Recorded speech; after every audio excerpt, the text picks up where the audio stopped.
hoje, solenidade do Cristo Rei, e por isso começamos cantando o refrão: ninguém te ama como eu. Cantem juntos. Ninguém te ama como eu.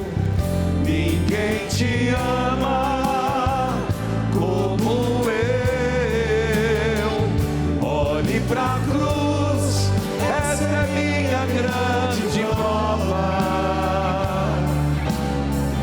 Ninguém te ama como eu. Ninguém te ama como eu. Ninguém te ama como eu. Olhe pra cruz, foi o motivo que eu te amo. Ninguém te ama como eu. Filhos queridos, filhas amadas, acaba sendo até um choque escutar as leituras. Num primeiro momento, dá-nos a impressão de que foi errado. O comentarista errou, os leitores erraram e pegaram a missa da Semana Santa. Porque hoje seria o dia de soltar fogos. Porque na verdade, nós estamos celebrando o 34º domingo do tempo comum, que corresponde ao grande finale da chamada do ciclo da liturgia eucarística, da liturgia que é uma espiral que termina neste domingo. Semana que vem é Advento, é outro ano litúrgico. E de fato surpreende que quando nós chegamos no grande finale, que se espera o momento de glorificar Jesus com tudo que podemos, a liturgia faz um caminho inverso e mostra-nos onde reside o verdadeiro reinado de Jesus. E hoje tudo você pode entender na perspectiva que o trono da graça, o trono do Cristo Rei, é a cruz. Olhando a primeira leitura, acompanhe. Inclusive, nunca me canso de dizer, porque foi uma conquista tão grande poder colocar no aplicativo da obra Evangelizar a liturgia diária. Então, se você não tem, vai no seu ícone de baixar os aplicativos e baixe a Associação Evangelizar. Você vai ter a TV Evangelizar, qualquer parte do mundo, Rádio Evangelizar e a liturgia do dia. E agora você pode acompanhar a minha reflexão. A primeira leitura, ela é do segundo livro de Samuel. Samuel é um profeta. Entenda bem o que vem antes. Antes de Samuel, antes do rei Saul, o povo de Israel, as 12 tribos, viviam um sistema de juízes. Não havia rei. O próprio povo pede a Samuel que unja Saul e vem o reinado. Mas hoje o texto mostra que, tendo morrido Saul, o primeiro rei, as tribos de Israel, que eram 12 tribos, 12 apóstolos, eu dou só as deixas, chegam e pedem: Davi, seja o nosso rei. Mas o que é que se pede a Davi? Sai da boca do Senhor: seja o nosso rei.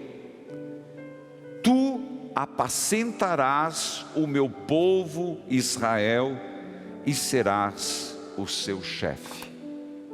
Repito porque é de fundamental importância. Ele se tornará rei com o seguinte objetivo: apacentar o povo. Se depois Davi não viveu isso, se depois ele se perdeu, é outro assunto. Mas o rei foi ungido para apacentar o povo. Ora, sabemos que Davi não viveu isso, mas o que viveu, apesar de seus pecados, ficou a promessa que da linhagem de Davi sairia o Salvador. Então o pedido a Davi: serás aquele que irá apacentar o meu povo, se cumpre em Jesus Cristo. E pasmem, meus irmãos, pasmem, nós somos hoje, entre aspas, escandalizados. Somos escandalizados, porque é mais fácil, me perdoe, olhar para esta imagem. É mais fácil. Até por um tempo na igreja, no processo histórico da igreja, não se tinha coragem de mostrar Jesus tão esfolado, tão macerado na cruz. E mesmo na cruz se colocava Jesus assim. Claro que tem um significado. Em outras homilias, em outros anos eu expliquei o manto, o cetro, mas hoje não. A liturgia lucana de Lucas faz questão hoje de fazer com que nós, gostemos ou não, tenhamos que olhar para esta realidade. O único local onde Jesus tem uma inscrição: aqui está o Rei dos Judeus, é na cruz. Repito, os demônios reconheciam Jesus, mas os homens não. E o único lugar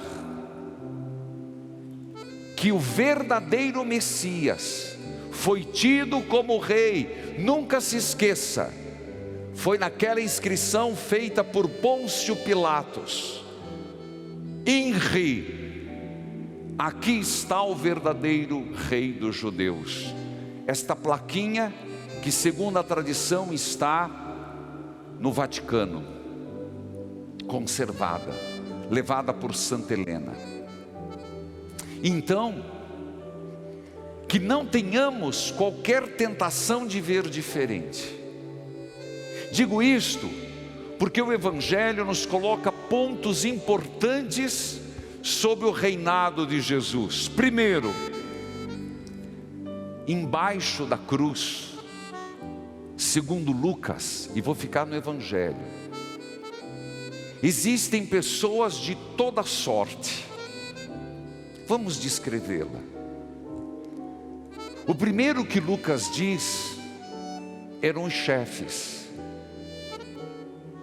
Um grupo dos chefes, dos sabidos, dos inteligentes. Na verdade, foram estes que por inveja mataram Jesus. E qual foi a atitude deles? E a partir do momento que eu vou descrevendo a atitude dos que estavam no Calvário, segundo Lucas, não João. João põe Nossa Senhora, Lucas não. Nos perguntemos onde melhor nos encaixamos. Estavam os chefes e zombavam de Jesus. A outro salvou. Salva-te a ti mesmo, se de fato és o Filho de Deus escolhido. Ora, mas não foi a promessa e o pedido de Deus a Davi: apacente as ovelhas.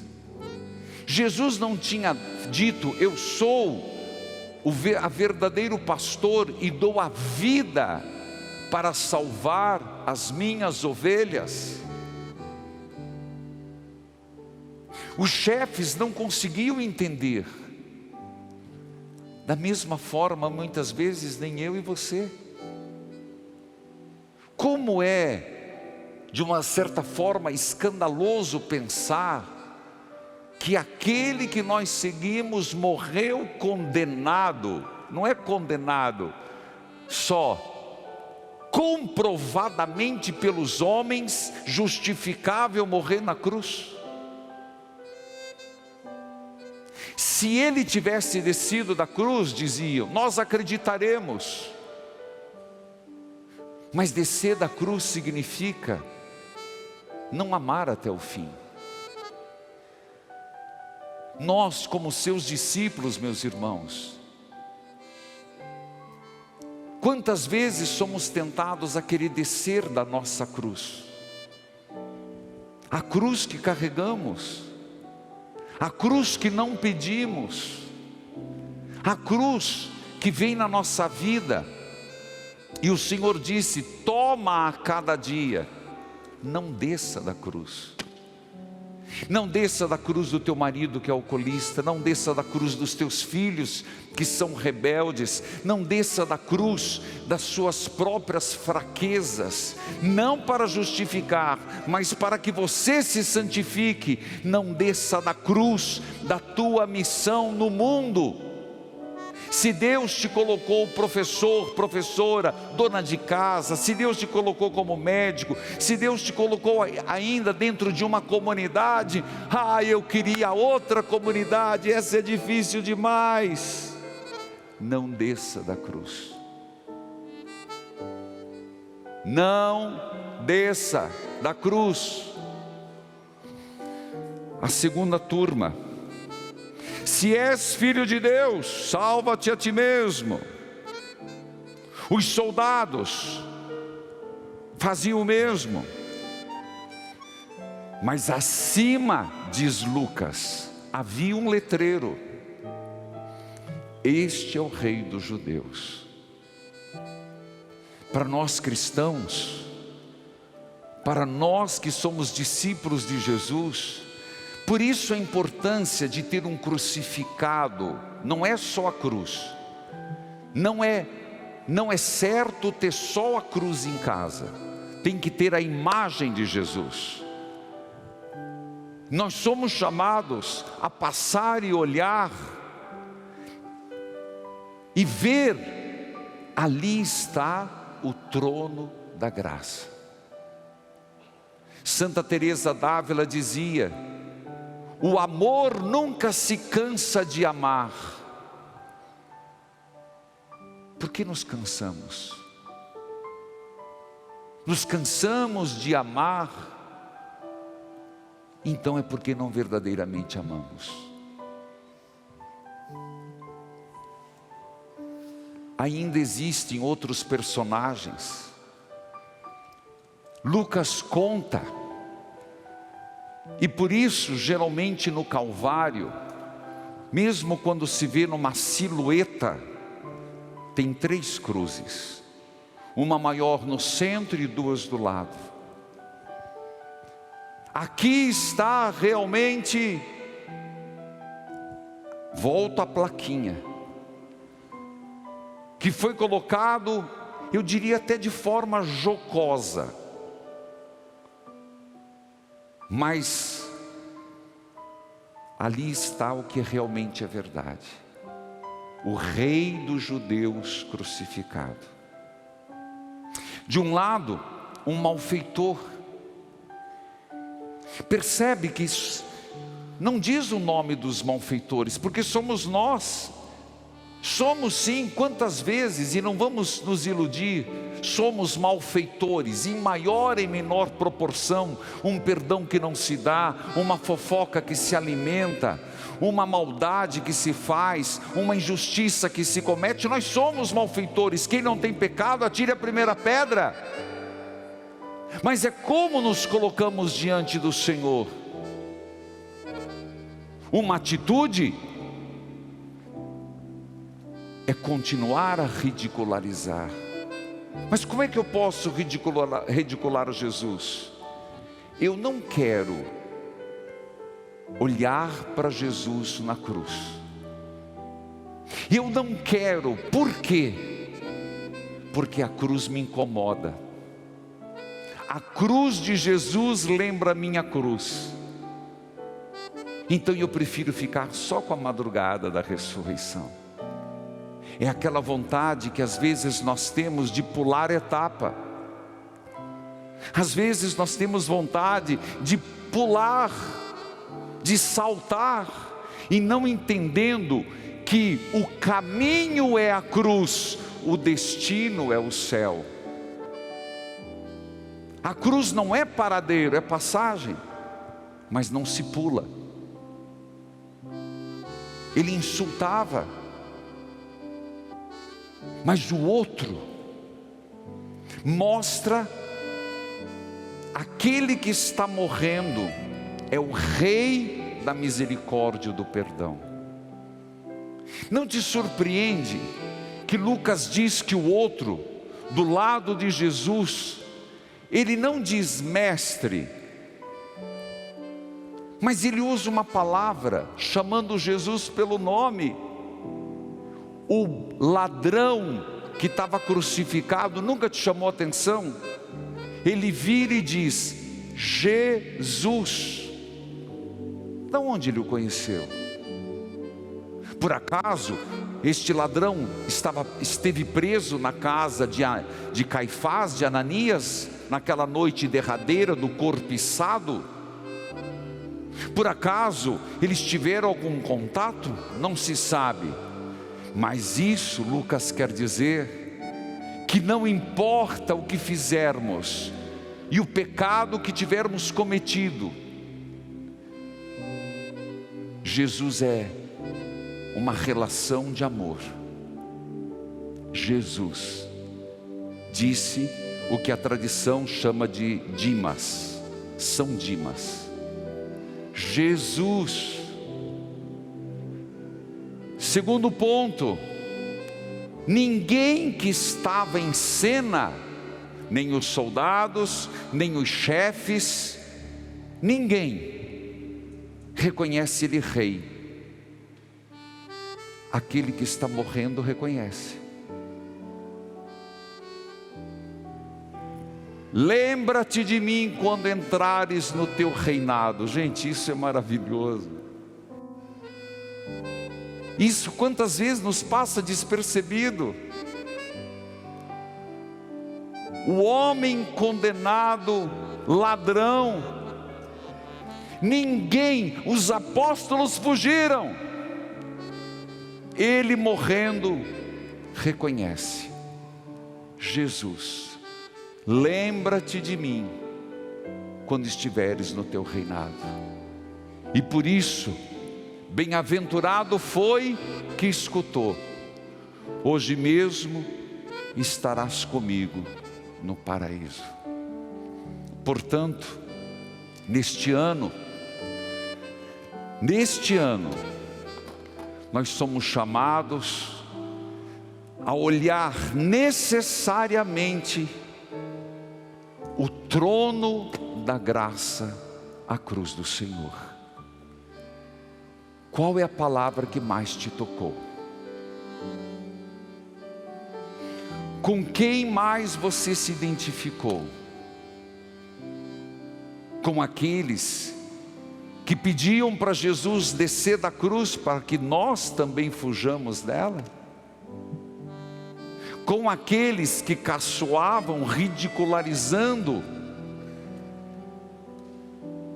Com aquele que estava tendo a desgraça da morte e nem a iminência da morte o converteu? Por isso, não nos iludamos que na hora da morte a pessoa se converte. Temos um caso concreto na Bíblia de alguém que morreu perto de Jesus, do lado de Jesus. Creio que até o sangue de Jesus respingou nele, mas ele foi impenitente até o fim. Ora, se já houve um caso na Bíblia, não poderá acontecer comigo, com você ou com outros? Mas que nós reconheçamos este Cristo. Aqui está o Rei dos Judeus, cujo último ato em Lucas é: hoje mesmo estarás comigo no paraíso. De pé. Ninguém ama como eu, ninguém te ama como eu. Olhe pra cruz, essa é minha grande prova. Ninguém te ama